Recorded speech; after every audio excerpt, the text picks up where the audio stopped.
Today we are coming to you from Thika at a place called GBIAC, and that is Grow Biointensive Center. They promote regenerative agriculture. Our host farmer is called Sam Derito, who is also the founder of this center, and will be telling us more about the projects that are happening here and how it all started. Sam, thank you so much for having us today. Thank you. You start with a brief introduction of who Sam Derito is. Yeah, my name is Samuel Nderitu. I'm the founder and the director of the Grow Biointensive Agriculture Center of Kenya. I'm a food activist, a food campaigner, and I campaign for healthy, clean, and affordable food.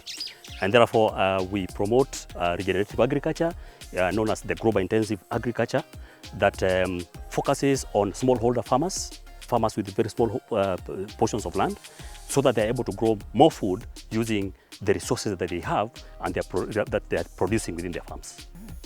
So there is this concept about biosecular economy, which is still a Greek word to many farmers.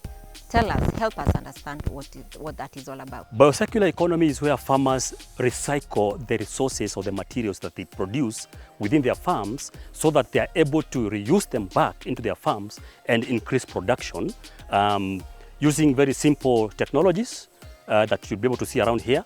And that's geared towards just increasing the production and raising the incomes for the smallholder farmers.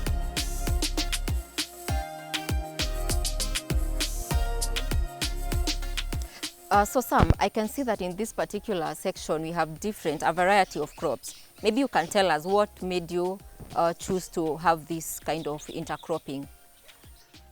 Crop diversification is very, very important to a smallholder farmer because, as I've said, it helps to reduce on pests and diseases.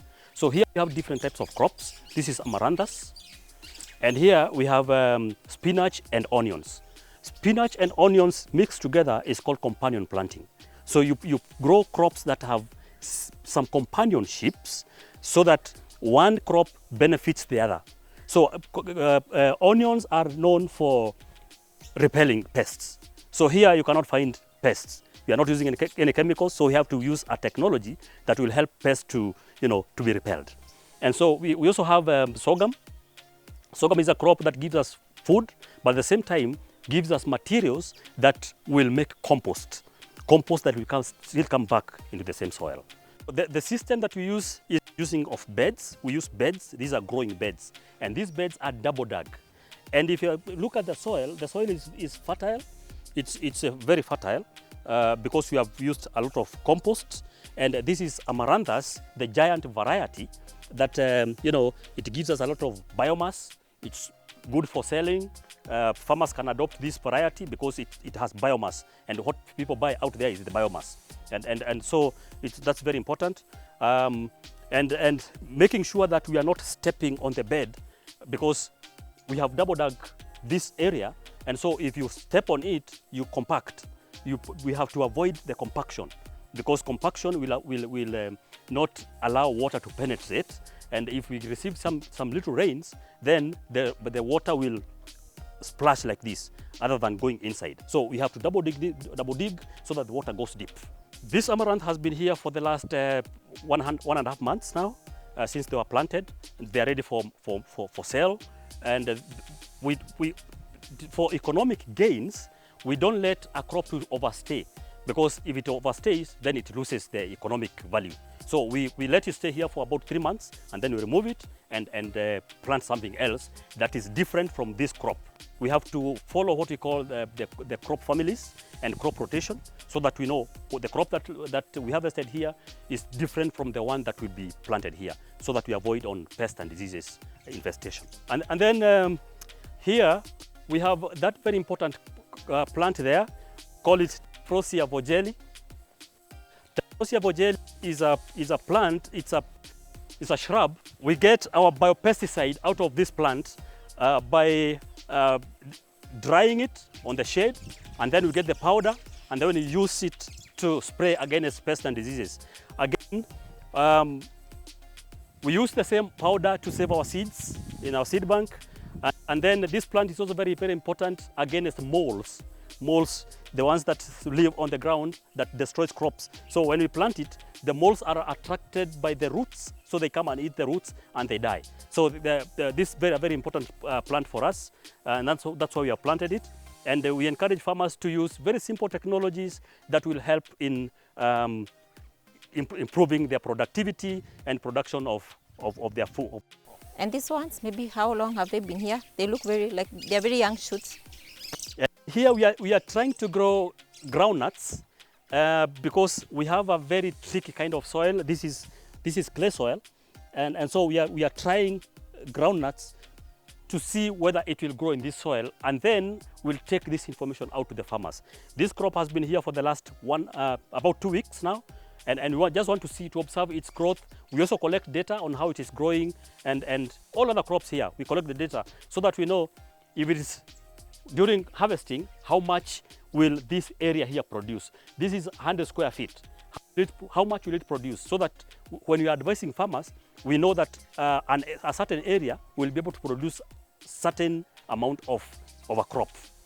Same applies to sweet potatoes. We know that if it's a 6 months variety, how much does it produce? How will be the kilos that will be produced in the, how much will be produced in the 100 square feet?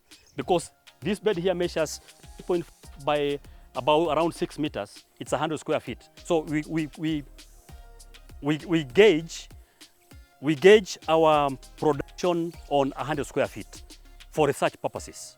Yeah, and this is cassava, and this is our local cassava. But we don't encourage any other kind of a crop apart from indigenous crops. Indigenous crops that are adopted to our climate, adopted to our environment. And this is our local variety. It does very well. We know that there are other varieties that have come out, like GMO varieties, but we don't encourage any GMOs in our communities. So this is a GMO-free zone, and so everything here is indigenous and local to us. This cassava variety is local to us, it's indigenous to us, and it's drought resistant. So you can see even you are not watering it because it's almost ready to be harvested. And so once it catches the ground and it's ready for take up, it grows very well. We don't apply water in it because it's drought resistant. At GBIAC, we insist on what we call, we normally say small is beautiful.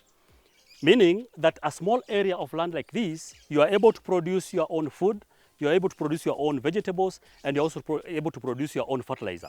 Meaning that you can grow crops that will give you food, but give you materials for making your composts. Those are called carbon crops.